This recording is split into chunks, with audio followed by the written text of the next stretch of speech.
for joining us for this session. Thank you, Milan. Thanks for having us and thanks for hosting us.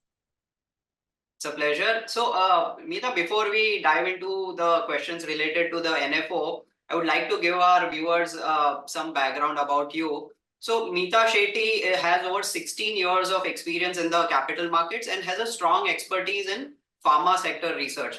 She's a CFA charter holder and has a bachelor's degree in economics. So, Meeta, let's start with some basic questions. Can you give me an overview of what's included in a healthcare universe? Sure. So, Milan, as you know, healthcare is something which we use the word, or at least have heard the word on a very regular basis in our regular lives. Basically, what healthcare means is anything that is related to our health, maybe because of some illness or maybe because of some precautionary thing, right? So, it will cover a ambit of lot of things. It would have diagnostic, it would have hospitals, it would have medical equipments, it would have the pharma, obviously, the medicine that we consume, and medicine that we consume will include oral tablets, injections, creams, etc., etc. Right? So it's the entire universe which kind of helps us live better in a healthy way. A large part of that all will get covered into the healthcare services, is how I would put it at. Okay. So pretty broad sector, and within this sector, as you mentioned, there are pharmaceuticals as well as healthcare services. So your NFO presentation mentions that there is a lot of growth potential here. So what are the factors that are driving this growth? Sure. So I think that let's look at it in pieces, right? If you look at the healthcare services, now healthcare services, a large part of that means hospitals.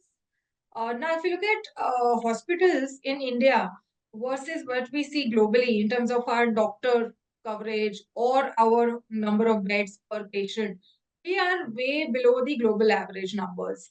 Obviously, we cannot even compare us closely to a US or any other regulated or say developed markets.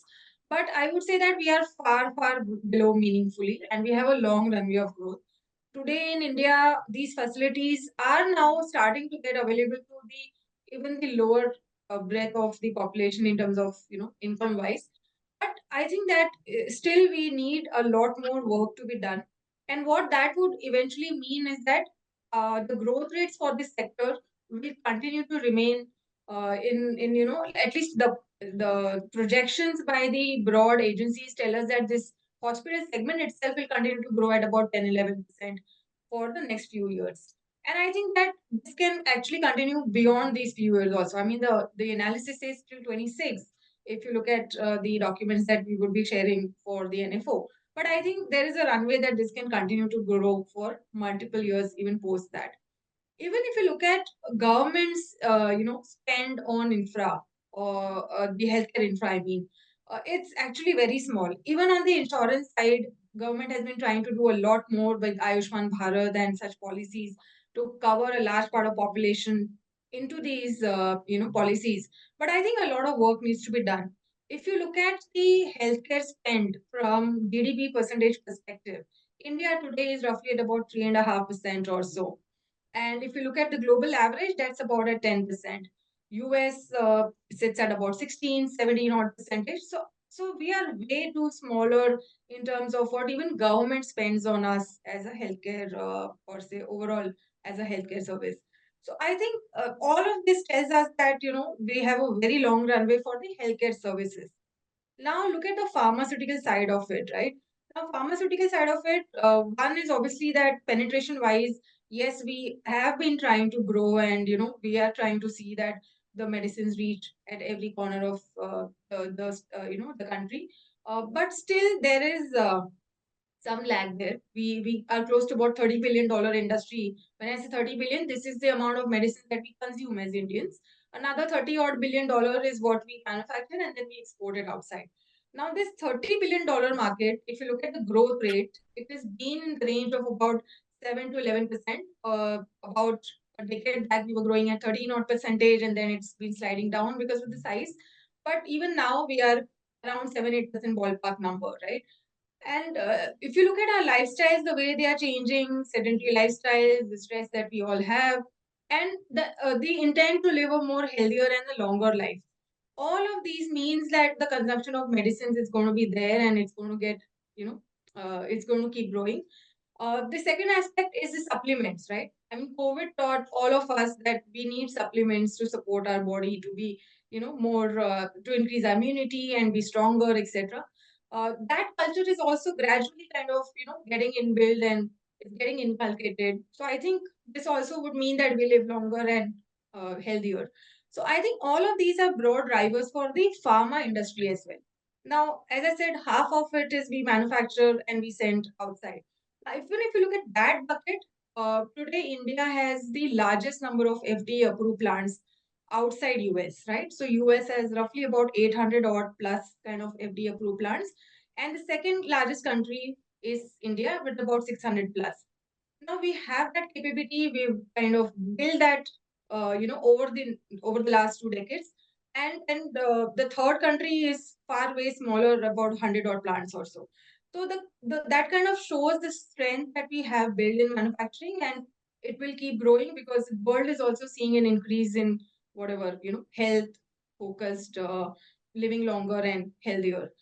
So I think all of these are broad drivers. If you look at healthcare, if you look at pharma, both import, the export part, as well as the internal consumption. Got it. And you mentioned about government spends in the sector. So any particular government initiatives you would like to highlight which are helping the sector to propel further? I think Ayushman Bharat is a clear one which stands out. We've been trying to ensure that the population comes under the health insurance ambit, and everybody has the benefit of getting some basic care if there is any illness or surgery, etc. I think there's a long runway to grow here, healthcare insurance policy wise, also private or government.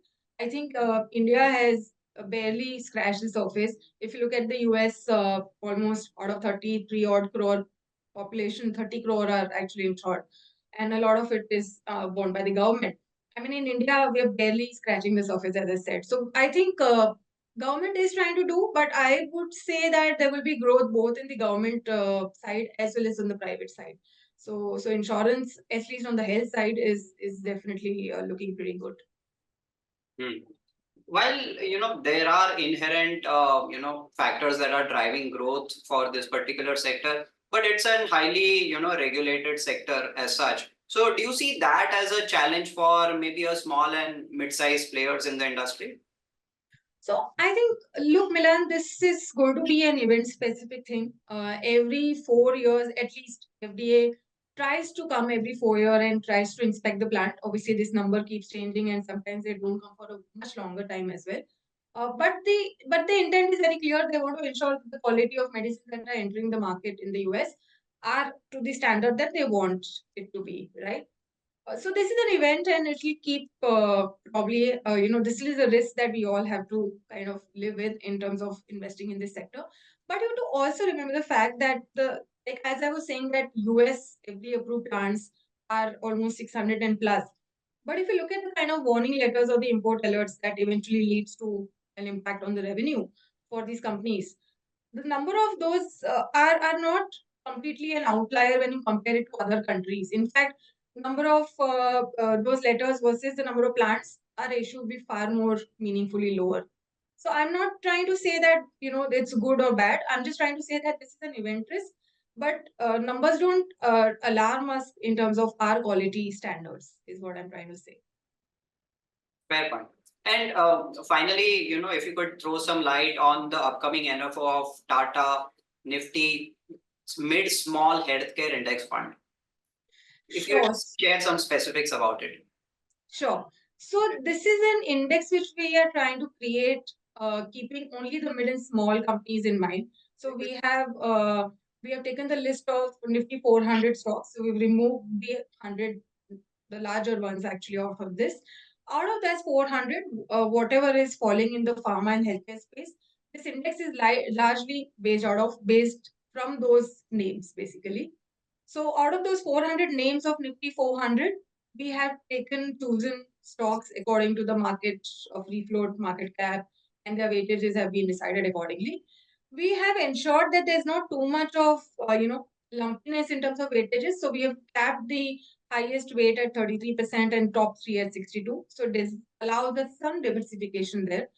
But the idea to have only mid and small names here and not large cap was because one, it was allowing us to build something unique here, because large cap names otherwise would have taken the large share and we wouldn't have been able to differentiate in what is already available, both in terms of passive and active. Second reason was that the growth factors in the mid and small are usually on the higher side, right? Not only for pharma and healthcare, but any sector that you see and we pick mid and small, because of the size benefit, generally tend to grow faster than the large caps. So we thought that let's create something unique and also something which probably has the potential to grow faster than the existing large cap stocks. So that was a thought, and since we already have an active fund, this becomes as a good complement to our current existing active fund, and hence this passive proposal here. Interesting. It's a unique cross section within the pharma sector. Right. Thank you, Meeta. Thanks for taking our time for this discussion. Thank you so much, Milan. Thanks. All the best for the NFO. Thank you. Investment in securities market are subject to market risks. Read all the related documents carefully before investing.